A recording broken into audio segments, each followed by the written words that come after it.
उधर से हमारी माताएं। हर्ष का विषय है रामलीला कमेटी जो पिछले 127 साल से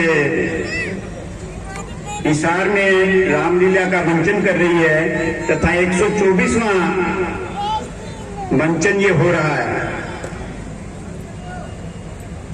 बड़ी विपरीत परिस्थितियों में इस नौजवान टीम ने इस परंपरा को बचाया और सभी नौजवान कार्यकर्ता इसके बधाई के पात्र हैं। राम शब्द केवल रा और ने 2 अक्षरों से बना हुआ ये शब्द न केवल हमारे पूरे भारतवर्ष को बल्कि पूरे विश्व को जोड़ने का काम करता है। लीलाओं के द्वारा जो मंचन बच्चे और हम सब मिलकर देखते हैं उसके द्वारा हमें संस्कार मिलते हैं और जैसे असामान्य परिस्थितियों में जीवन के हर क्षेत्र में मर्यादा पुरुषोत्तम राम ने मर्यादाओं के द्वारा दैनिक जीवन में किस तरह से व्यवहार करना चाहिए ये हमें सिखाया। आज जिस तरह से सामाजिक समरसता और राष्ट्रवाद की जरूरत है, इसे आप आने में असमर्थ हैं। आपकी शुभकामनाएं हमें मिली, आपको बहुत बहुत साधुवाद, धन्यवाद। मैं आज के इस कार्यक्रम के अध्यक्ष Shri Suresh, director grand hotel, आपका बहुत बहुत स्वागत, हार्दिक अभिनंदन। मैं श्री तिलक जी जैन और विनोद जी कंसल से आग्रह करता हूं कि वो सुरेश पिंकी जी गुप्ता का पट्टा पहनाकर स्वागत अभिनंदन करेंगे। श्री तिलक जी, विनोद कंसल जी।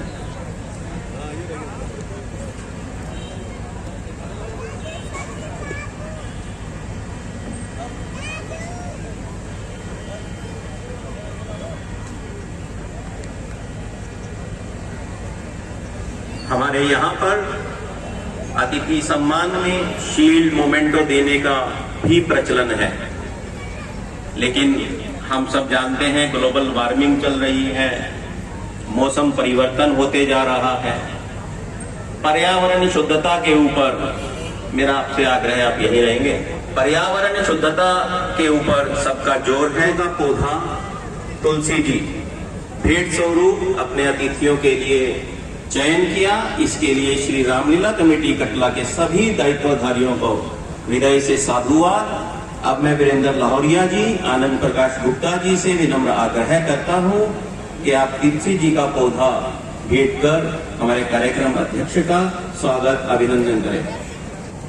तिलक जी साथ में सहयोग करेंगे। अशोक जी से मेरा विनम्र आग्रह है।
मुनि नारद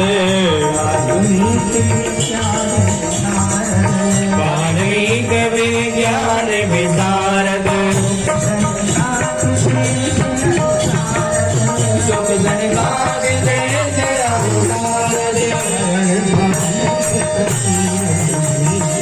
मन पवन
अतिशय प्रिय करुणा निधान की ताके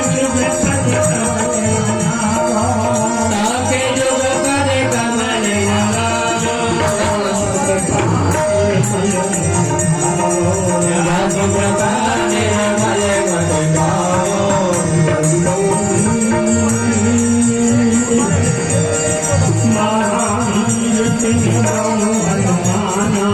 महावीर मेरे गाँव हनुमाना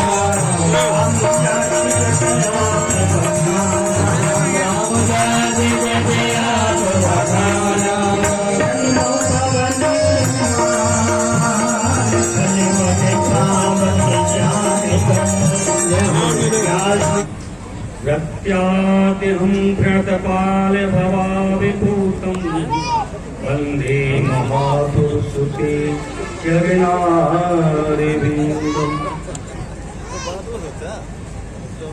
कहो महामंत्री सुमंत, हमारे राज्य में किसी भी प्रजावासी को किसी भी प्रकार का कोई कष्ट तो नहीं है। जिसको भी हमने जो सेवा सौंपी है, गौ सेवा, ब्राह्मण सेवा, अतिथि सेवा, संत सेवा, ये सारी सेवाएं सुचारू रूप से हो रही है ना? हाँ महाराज, आप निश्चिंत रहिए। आपके राज्य के जो कर्मचारी हैं, आपकी आज्ञा अनुसार सभी सेवाओं को तत्पर कर रहे हैं।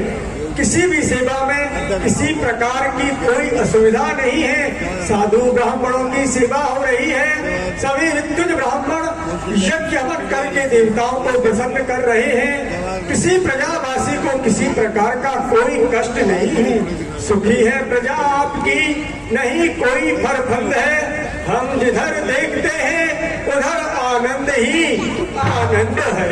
क्यों नहीं, तुम्हारे शब्द यो आनंद देते हैं मेरे दिल को, जिस तरह बसंत खिला देता है सूखे हुए वन को। ऐसा कहते हैं कि जा स्वराज प्रिय प्रजा दुखारी और सोनब अवश्य नरकरकारी। जिस राजा के राज में प्रजा दुखी रहती है, कष्ट पाती है, वह राजा नरकगामी होता है। और ये जो मनुष्य शरीर है, ये मनुष्य शरीर 84 लाख योनियों को भोगने के पश्चात प्राप्त होता है। वो जो देव कहते हैं कि ये मनुष्य शरीर ये मिल तो गया, लेकिन सार्थक कैसे होगा? ये मनुष्य शरीर जब प्राप्त हुआ है तो सार्थक कभी होता है जब इस मनुष्य शरीर से सत्कर्म किए जाए। और वह सत्कर्म क्या है? वह सत्कर्म यही है कि गौ सेवा करना, ब्राह्मण सेवा करना, अतिथि सेवा करना। जो याचक जिस याचना को लेकर आए उसको अयाचक करके भेजना, यही जब मनुष्य करता है तभी ये मनुष्य जीवन सार्थक होता है। और ये तब होता है कि मनुष्य जीवन में 4 प्रकार के सुखों का वर्णन किया है।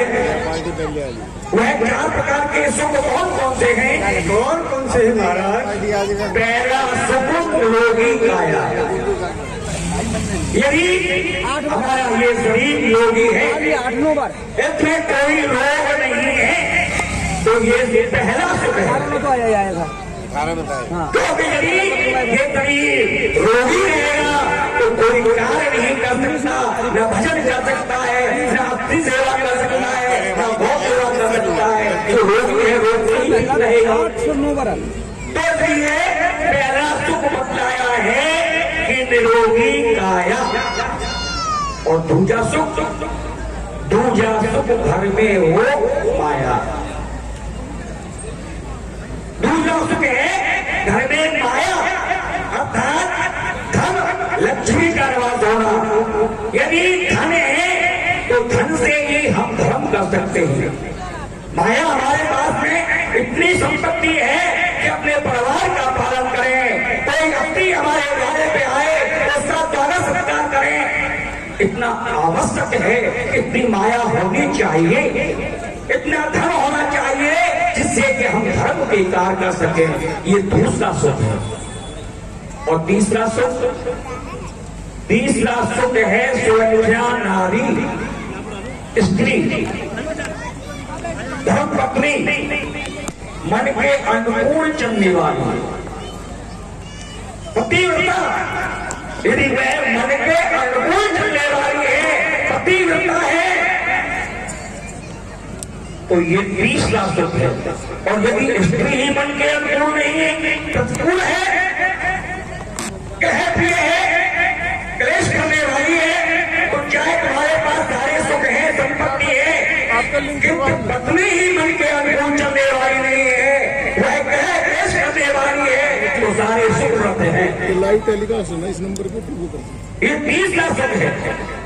और जो चौथा सुख है, वह चौथा सुख है यूट्यूब पे ना आ जाएगा, मैं वो साथ होता है हमारे ये कहा महाराज, इसमें इसे लाइव चला आप शास्त्र सम्मत इन सुखों का वर्णन करते करते यूट्यूब पे चतुर्थ सुख की श्रृंखला में इस तरह से रुक जाना आज रात में जाएगा। क्या कारण है महाराज?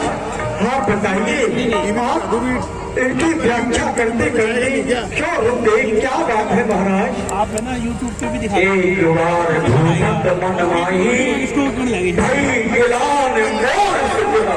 इसके नंबर पे वो नहीं होगा फेसबुक फेसबुक जो चौथा सुख है, वह चौथा सुख है पुत्र हो आज्ञाकारी। किताब मेरे पास तीनों सुख है, यदि जो चौथा सुख है पुत्र का, वह पुत्र सुख मुझे प्राप्त नहीं है, और उस पुत्र सुख के बिना ये सारे सुख फीके हैं। कि जो पिता की गति होती है, जो मरने के पश्चात पिता को जो पुत्र उसका अंतिम संस्कार करता है, उसको जल अर्पण करता है, उसके राजघाट को चलाने वाला, इस सिंहासन पर बैठने वाला, इसका अधिकारी, वह मेरे घर में कोई पुत्र नहीं है। ये सब सुख प्रभु ने दे रखे, राजपाट धन धाम, किंतु एक पुत्र सुख दिया न हमको दुख ने घेरा है, ऐसा तरवर में क्या तरवर फल हो जिसमें उत्पन्न नहीं, वह मेघ का शोभा पाता, जल की जिसमें बूंद नहीं, वह मंदिर नहीं खंडर है, नहीं देव की पूजा, वह घर अंधेरा है, यहाँ दीपक नहीं होता। दया सागर दया कीजिए, हृदय को शांत बना दीजिए, क्योंकि अब ये विरह संताप मुझसे सहा नहीं जाता। जो सबसे बड़ा दुख है वह पुत्र का दुख है भगवान।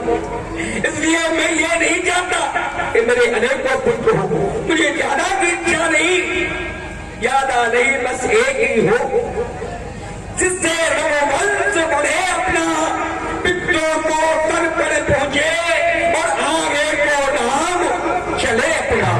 मैं ज्यादा नहीं चाहता भगवान, बस एक पुत्र चाहता हूँ, जिसके कारण इस प्रजा को यहाँ का राजा मिल जाए और इस पिता को एक पुत्र मिल जाए, जिसका कि ये अंत समय सुधर जाए, बस और कुछ नहीं चाहता। हाँ राजा, तुम्हारे कोई पुत्र नहीं है, इसलिए भविष्य के विषय में सोच करके दुखी हो। चिंता मत करो, तुम्हारी जो रानियां हैं उनसे पुत्र नहीं हो सकता है। क्यों? रावण को यह मालूम पड़ा कि दशरथ की रानियों के द्वारा जो पुत्र होगा वो मेरा काल के समान शत्रु होगा, मेरी मृत्यु का कारण होगा।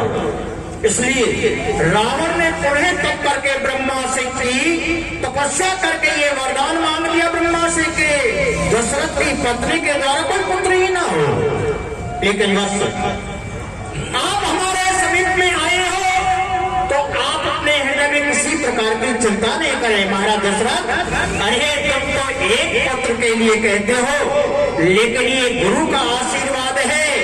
हाँ हाँ, तुम्हारे एक पुत्र नहीं, मैं तुम्हारे लिए आशीर्वाद देता हूँ कि एक नहीं, दो नहीं, तीन नहीं, बल्कि तुम्हारे 4 पुत्र हुए। 4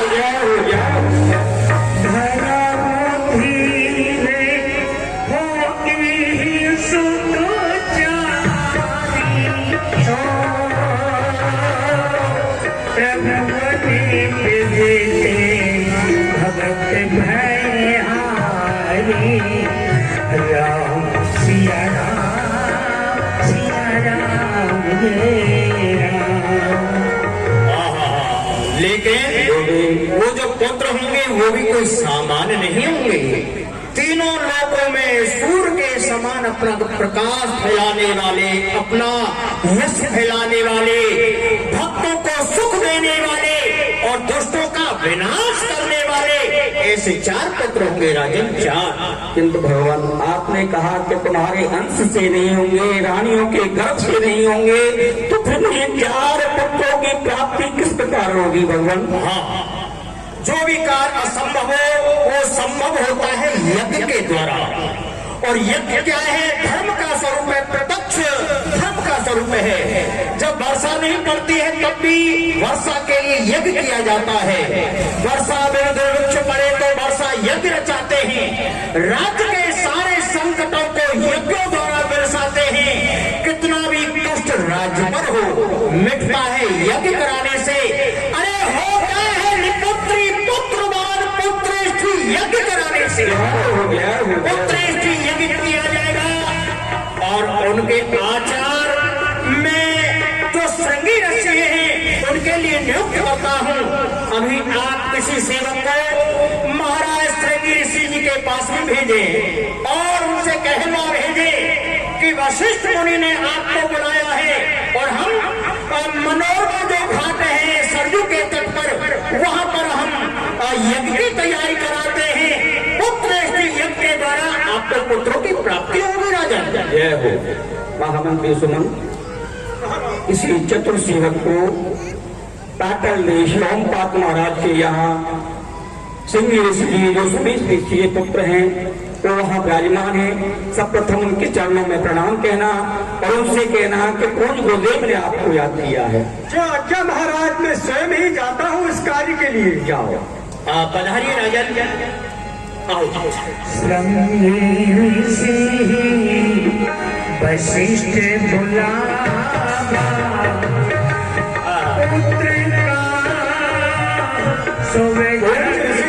चरणों में प्रणाम स्वीकार हो। प्रसन्न रहो। हाँ, मैं अयोध्या से आया हूँ। पूज्य वशिष्ठ गुरुदेव ने आपको बुलाया है अयोध्या में, इसलिए आप शीघ्रता से रथ में विराजिए और वेग से चलिए। आइए।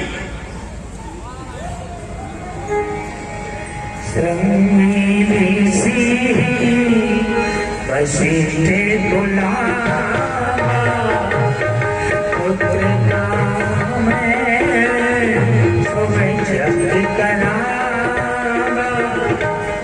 हे श्री वशिष्ठ जी महाराज, कहिए मुनि। प्रथम प्रणाम। उसके पश्चात निवेदन यही है, किस कारण को लेकर के आपने हमें बुलाया है? हे मुनिनाथ, आप तो जानते ही हैं महाराज दशरथ की चतुर्थ अवस्था आ चुकी है, लेकिन कोई भी पुत्र नहीं है। इन्होंने आज अपना कष्ट मुझे सुनाया तो मैंने निर्णय लिया कि पुत्रेष्ठ यज्ञ किया जाएगा और उस पुत्रेष्ठ यज्ञ का आचार आपको नियुक्त किया है मैंने। धन्य है। यही बड़ेों की बड़ाई होती है कि कुछ कार्य छोटों के लिए भी छोड़ देते हैं। नहीं तो पुत्रेष्ठ यज्ञ कराने में तो आप दक्ष हैं। न जाने कितने यज्ञ आपने करा दिए, किंतु ये कार्य आपने हमें सौंपा है। तो जो अभी तक नहीं हो सका, 700 महारानियों में भी पुत्र नहीं हुआ, हमारे द्वारा पुत्र प्राप्ति अवश्य होगी। यज्ञ कहाँ हुआ है? हाँ, ये जो सरयू का तट है, सरयू के तट पर मनोरमा घाट पर वही यज्ञ की वेदी बनाई गई है। आइए, चलिए। आइए आइए। पुत्र काम शोभे यज्ञ कराना, पुत्र काम शोभे यज्ञ कराना।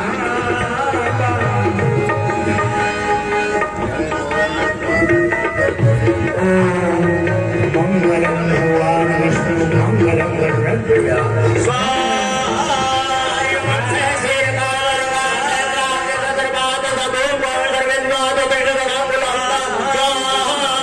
ये क्या? मेरी तो प्रथम आहुति में अग्निदेव प्रकट हो जाते थे, लेकिन वशिष्ठ जी महाराज आहुति पर आहुति दे रहा हूँ, अग्निदेव क्यों प्रकट नहीं हो रहे?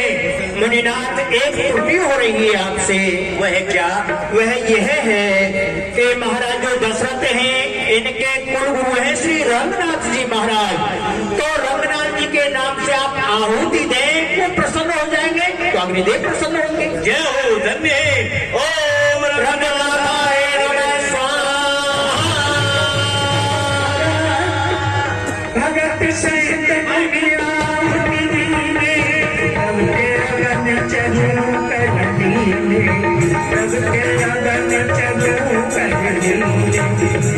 जो वशिष्ठ दक्षु हृदय विचारा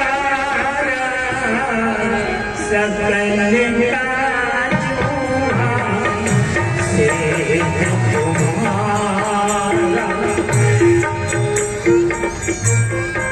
हे वशिष्ठ जी, आपने जो भी अपने मन में विचारा है वह अवश्य ही सत्य होगा। यह है हमारी बात, देहु न जानी, कथा थोड़े भावे बनाई। हे वशिष्ठ जी, यह हवि ले जा करके तीनों रानियों को दे देना, इससे राजा के यहाँ पर 4 पुत्र होंगे। यह हवि ले जाओ राजन, इसी में तुम्हारा कल्याण है। पुत्र होंगे 4 तुम्हारे, यही मेरा वरदान है। जय हो, जय हो, जय हो।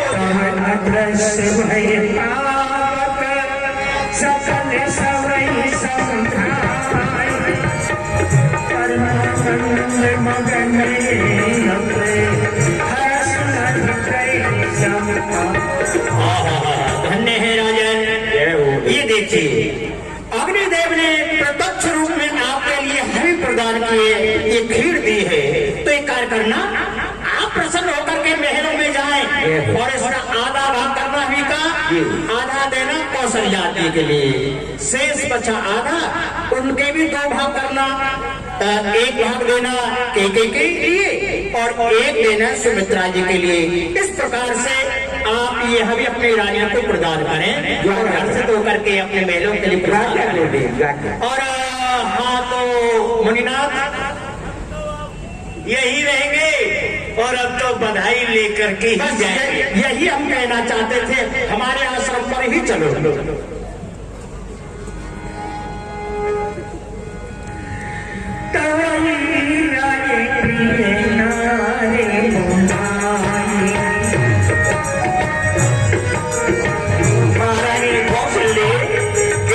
सुमित्रा तीनों महारानी आए। ओ सलूया चले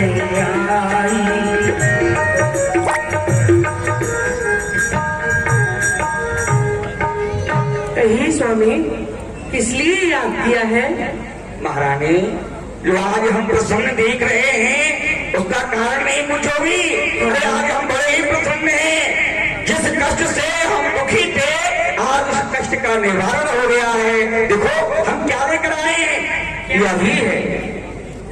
ये पूर्ण गोदेव की कृपा से पुत्रेष्ठी यज्ञ हमने किया, अग्निदेव प्रकट हुए, अग्निदेव ने प्रसन्न होकर हमको यह भी दी है, ये प्रसाद दिया है और कहा है कि यथा योग भाग बना के अपनी तीनों महारानियों को बांट देना, इससे तुम्हारे यहाँ 4 पुत्रों का जन्म होगा।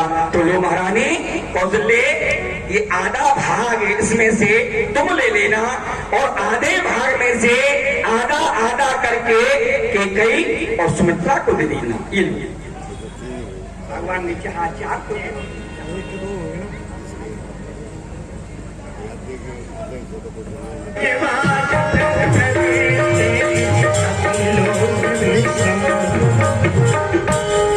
हाथ उठा के जोर से बोलो, जिससे आजू बाजू में पार पड़ोस में सब जगह मालूम हो जाए भगवान राम जी का जन्म हो गया।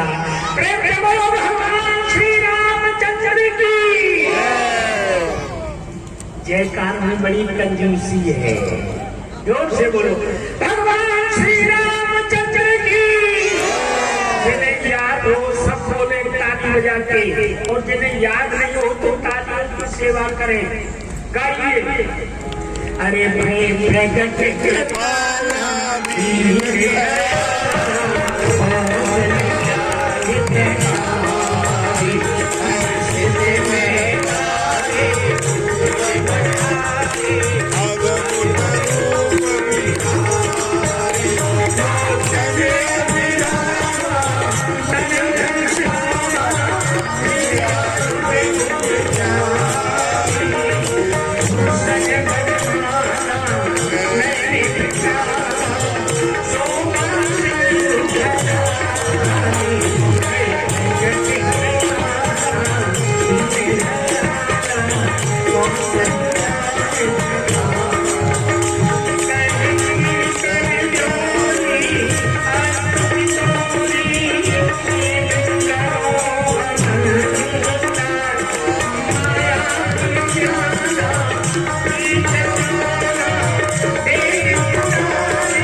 हे प्रभु, मैं आपकी स्तुति किस प्रकार कर सकती हूँ?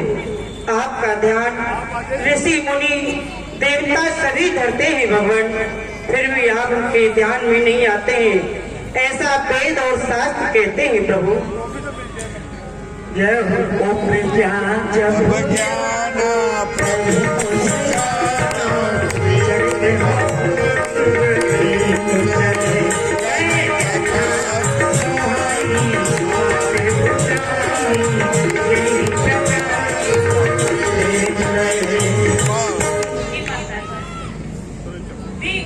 आपको आपके पूर्व जन्म की कथा सुनाता हूँ, आप ध्यान देकर सुनना। आप पूर्व जन्म में शत्रुपा के रूप में थी और पिताजी मनु के रूप में थे। आपने वन में जाकर मेरा बड़ा भारी तप किया। जब मैं आपको वरदान देने के लिए प्रकट हुआ तो आपने मुझसे यही वरदान मांगा कि हम आपके समान पुत्र चाहते हैं, तो मैंने आपको वह वरदान दिया और आज उस वरदान को मैं सत्वी कर रहा हूँ। पूर्व समय मन भूप पिता मात रही तुम ही शत्रुपा, दंपत्य जय के कानन में मम हेत घनो तप कीन अनुपा, मैं बर दैन प्रगट्यो तभी सुत मांग लियो हमरे अनुरूपा, सोई बस नायक नेह बसी तुम्हारे घर देव धरी न रूपा। और माताजी, इसका एक कारण और भी है।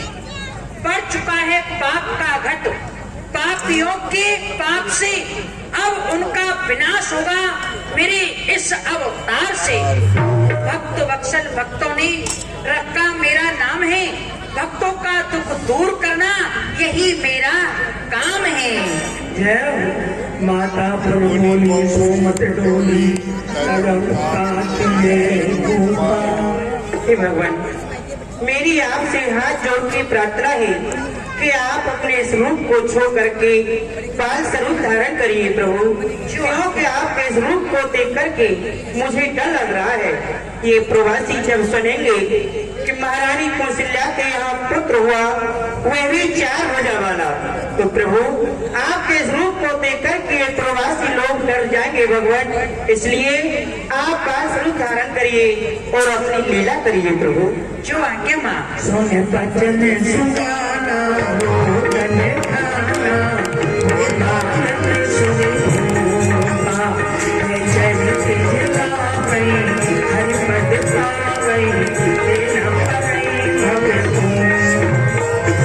भव धैर्य संत हित लीन मनोज अवतार, निज इच्छा निर्मित तंग माया गुण गोपाल, सुन सुदन परम प्रिय बानी, सब कल्याणी सब जानी, हर्ष सजाता भाई दासी।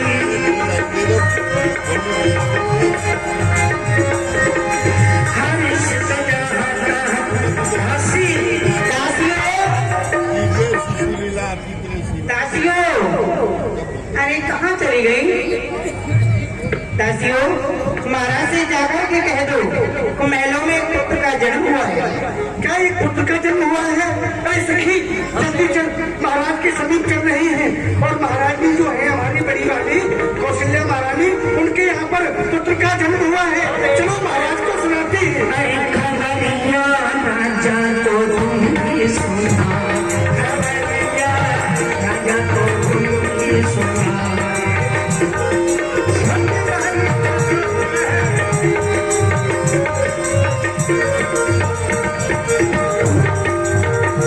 मैं तो राजा को तुमने सुना, राजा को तुमने, राजा को तुमने सुना, खबरिया खबरिया, राजा को तुमने सुना, खबरिया राजा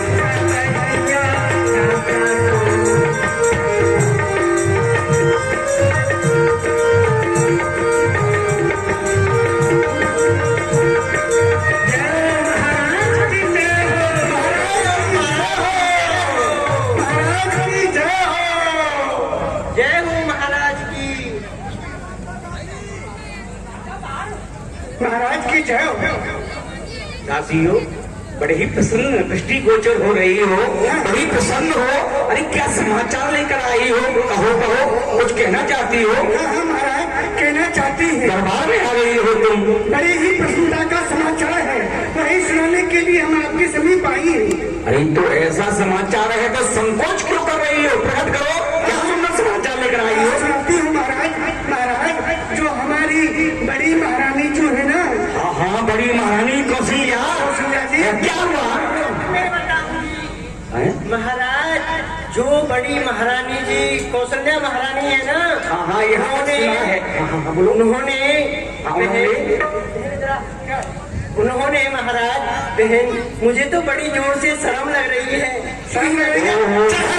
संकोच शर्म लगती ही रहेगी। ये संकोच कर रही है। मैं संकोच करने का समय नहीं है, सीख बतलाओ। तो बात ही महाराज कुछ ऐसी है। अरे हमारी कहानी भी सुनने के लिए तरस रहे हैं। हाँ, जल्दी कहो। हाँ, बता रही है महाराज। महाराज, जो बड़ी महारानी जो है ना, हाँ हाँ, उन बड़ी महारानी जी के यहाँ पर एक छोटे से, छोटा सा सुंदर सा पुत्र का जन्म हुआ है। बड़ी प्रसन्नता की बात है। जन्म सुनने का मानव ब्रह्मा गणित समा, मानव ब्रह्मा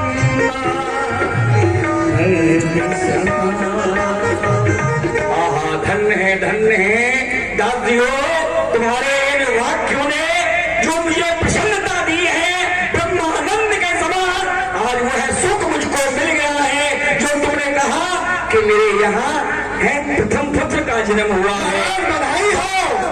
बधाई हो महाराज। जो छोटी महारानी जो है केकई महारानी जी, उनके यहाँ पर भी एक पुत्र का जन्म हुआ है। महारानी केकई ने भी पुत्र को जन्म दिया है। अरे बड़ा सुंदर समाचार। और भी बधाई है महाराज, और बधाई है। अरे तो कहो, एक काम में कहो। महाराज, जो सबसे छोटी सुमित्रा, सुमित्रा महारानी है ना, उन्होंने 2 पुत्रों को जन्म दिया है। महारानी सुमित्रा ने 2 पुत्रों को जन्म दिया है। आज हमारे यहाँ 4 पुत्रों का जन्म हुआ है। ये दशरथ 4 पुत्रों का पिता बन गया है। जय हो, जय हो। बधाई हो बड़ा महाराज। सुंदर समाचार देकर कृपा हुई है महाराज। अरे विलम्ब किस बात का है महामंत्री? अरे ये सुनकर भी तुम विलम्ब करो। अवध को एक नव दुल्हन की तरह सजाया जाए और संगीत वालों को बुलाओ, बाजे वालों को बुलाओ, उत्सव मनाओ। बाजे वालों से कहो मैं अपना बाजा बजाए, बाजा करने को बधाइयां होने को सखियों बधाई गाओ। पूरे